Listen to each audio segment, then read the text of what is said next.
सौतेली माँ। माँ प्रकृति का दिया हुआ अनमोल उपहार है, लेकिन जैसे ही इसके साथ सौतेला शब्द जुड़ जाता है, लोगों का मन नकारात्मकता से भर जाता है। हमारे समाज में सौतेली माँ को झगड़ालू और अपने सौतेले बच्चों को कष्ट देने वाली तथा अपने पति के कान भरने वाली समझा जाता है। लेकिन इस रंगीन दुनिया में रिश्ते निभाने वाले पर निर्भर है कि वह उसे कैसे निभाते हैं।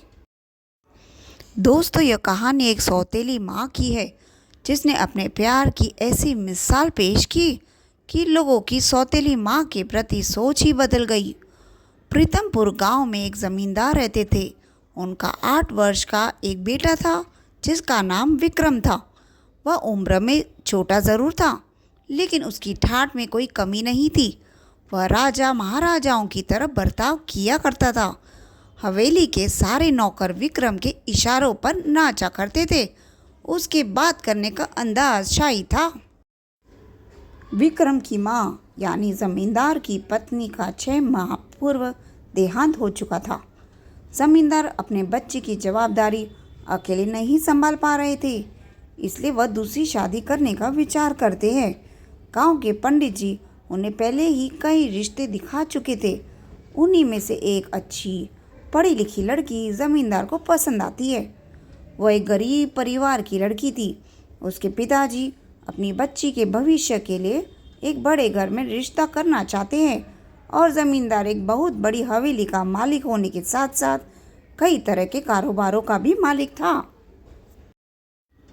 जिसे देखकर लड़की के पिता एक बच्चे के बाप से अपनी बेटी की शादी करने को तैयार थे। दोनों की उम्र में लगभग 12 वर्ष का अंतर था। पंडित जी अच्छा मुहूर्त देखकर दोनों की शादी बड़ी धूमधाम से करवाते हैं। गांव के जमींदार की बहुत इज्जत थी, इसलिए शादी में पूरा गांव शरीक होता है। बारात में जमींदार का बेटा विक्रम भी घोड़े में बैठा होता है। वह देखने में बहुत सुंदर था। बारात में सभी उसे देख रहे होते हैं, लेकिन विक्रम को अपनी नई माँ से मिलने की जल्दी होती है। बारात में सिर्फ वह उन्हें देख पाया था, अब वह उनसे मिलने का इच्छुक था। पहली बार अपनी सौतेली माँ के घर आते ही विक्रम उनका राजसी स्वागत करता है। वह भी आते ही विक्रम को प्यार से गले लगा लेती है।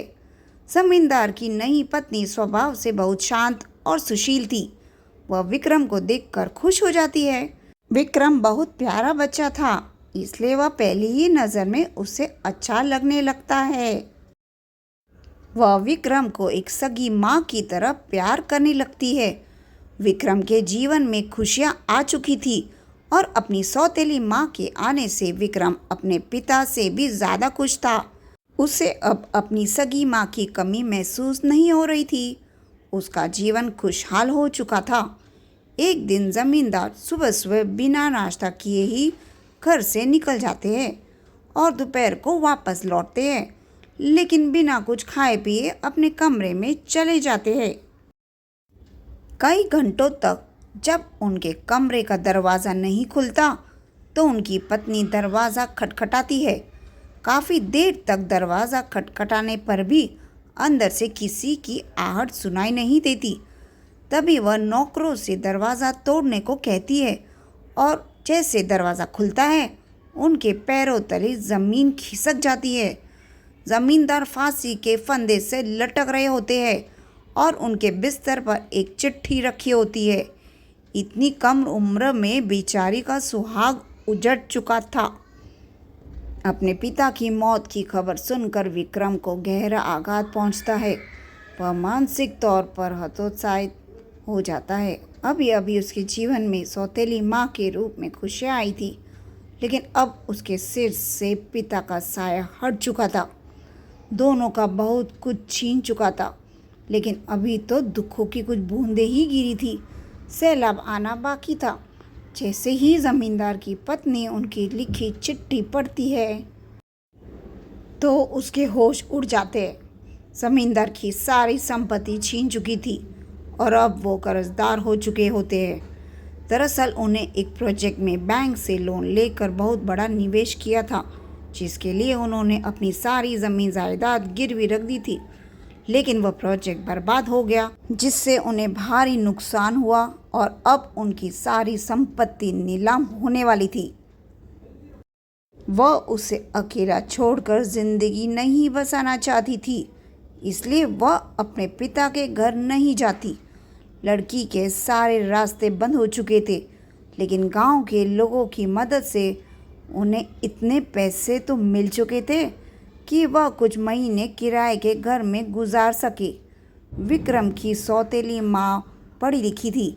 वह शहर जाने का फैसला करती है और थोड़ा बहुत सामान लेकर अपने बच्चे के साथ बस से शहर चली जाती है।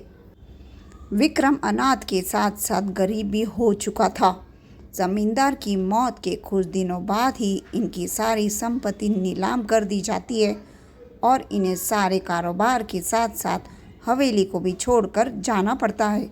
विक्रम और उसकी सौतेली माँ बेघर हो चुके थे। लड़की के पिता उसकी दूसरी शादी करने का विचार कर रहे थे, लेकिन वह अपने बच्चे से बहुत प्यार करती थी। शहर पहुंचकर वह एक झुग्गी झोपड़ी में कमरा किराए से लेती है और वहीं अपने बच्चे के साथ रहने लगती है। घर का खर्च चलाने के लिए वह गली गली खिलौने बेचने का काम शुरू कर देती है और उसी से अपने बच्चे का गुजारा करने लगती है। विक्रम को गरीबों वाली ज़िंदगी पसंद नहीं आ रही थी। उसे खाने को 2 वक्त की रोटी तक ढंग से नसीब नहीं हो रही थी। कई बार विक्रम को कचरे से खाना उठाकर खाना पड़ता है। विक्रम के सारे ठाठ जा चुके थे और वह अपनी बेसहारा माँ के साथ शहर में दर दर की ठोकरें खाने आ चुका था। धीरे धीरे उसे गरीबी में जीने की आदत होने लगती है। विक्रम को जो मिलता वह वही खा लेता। विक्रम को रह रहकर अपने पिता की याद आती है, क्योंकि पिता के राज में उससे 56 भोगों से सुशोभित भोजन प्राप्त होता था, लेकिन आज वह एक एक निवाले के लिए तरस रहा है। एक दिन विक्रम रास्ते में किसी से खाना मांग रहा होता है। तभी रास्ते से गुजर रही कार में बैठा एक व्यक्ति उसे पहचान लेता है, क्योंकि वह कई बार विक्रम के पिताजी से मिलने हवेली जा चुका था। वह विक्रम के पास पहुंचकर अपनी कार रोक देता है और गाड़ी से उतरकर विक्रम से उसके हालातों की वजह पूछता है। बड़े दिनों बाद विक्रम से किसी ने उसके हालातों पर चर्चा की थी। अचानक विक्रम फूट फूट कर रोने लगता है।